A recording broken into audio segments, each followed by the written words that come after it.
All right, apologize for the tire, being a little ghetto right now, but I'm not laying down yet, but I'm relaxing. It's after work. I got a couple cocktails, so I already did one video, but the other one, I have had it before. I was actually intrigued by it. I was kind of enthusiastic about the packaging. Looks pretty awesome. It's called Long Drink. I believe it's a Austin-based company. It's just as part of the USA, which is always a good thing. Definitely has a long, beautiful story on it. I'm not gonna get too far into it, but it says it's being a legend of 1952. All right. The main thing is this is a gin cocktail in a can. So when people that enjoy beer-focused cocktails, you have to make a malt liquor. And malt liquor usually has a little brown tip, but they've learned a process where it makes it clear. So then you can put whatever you want in it. It's carbonated, and they do the Bud Light margaritas and all that stuff, or the beeritas. They're terrible to me because the way they make them, it causes hangovers to be more severe. Usually there's sugar involved, lots of sugar. Hangovers last longer, or you feel extra groggy. So they're just not for me. If I enjoy a malt beverage, it's going to be the classic Old English, Colt 45, Mickey's, because they're still using more of the natural process, but they're definitely cut a corner where they can get more alcohol in there. And that in-between space is safe for me. It's just very safe. Don't feel as awesome as if I had just, a few good beers or some cheaper lagers, but it's just, for me, easier to handle.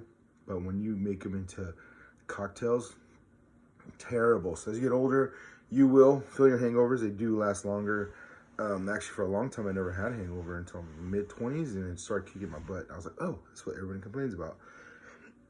So that being said, what you drink, whether it has sugar, artificial coloring, those are big factors no matter what. Some people with wine, red wines, just have some kind of sulfate or something just to help knock out the bacteria. Just a little bit will give a massive migraine, headache, hangovers. And yeah, to each your own. Just, if you learn that or don't want to learn that, try it once and no, don't never do it again. Or just don't take the risk. It's up to you. I'm not going to make you. It's just understand there are factors. Sugar is a big factor. Hydrating while you drink is not a bad thing. Have a little bit of water.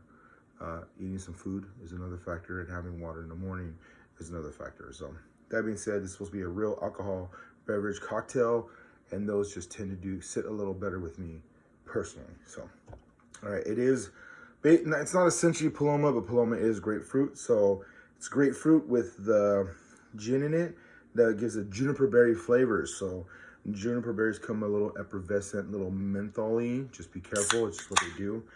They pack a lot of flavor for a little berry. So overall, it's just a little cloudy. Nothing major.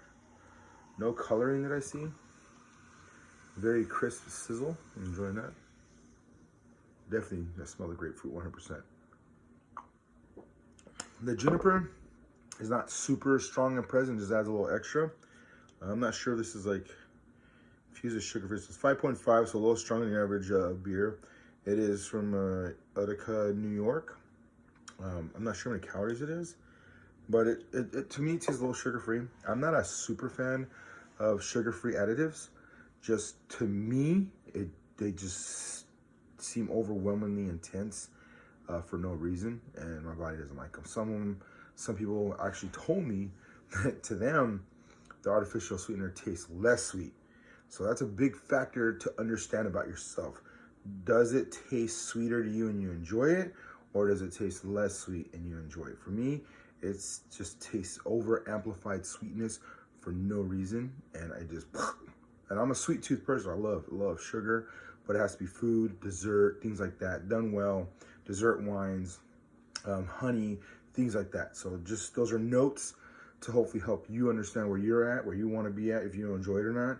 I don't know if there's a combo in it or it's just the way it's tasting with the juniper berry, but it's still pleasant to me and not aggressive. So lovely. I had it before. I was actually very shocked that I liked it. I just wanted to try it, and I got to try one. It was amazing. It was a small sample, but this is the whole can. And once again, if you enjoy grapefruit, a little artificial sweetness tasting, a little sweetness, not too much, but you want something bubbly, and it's actual liquor, gin. The little berry combination of the juniper berries with the grapefruit flavor are really pleasant and actually very enjoyable. So there you go. Hopefully you check them out. Thank you guys. Yeah, they've been making it this way, and they're getting more accessible everywhere you go. So that's just something to look at in case you want to stay with one drink across the board at night, which is another recommendation. Try to stick with one drink. Mixing and matching never adds up. So, or it adds up in a bad way. But other than that, pretty solid. I'm really pleasantly satisfied with that. I was blown away how much I was like, oh, I can do that again. All right. Sorry, beer. I don't mean to talk that way. But for now, here's an alternative for everybody else, and you have a good night.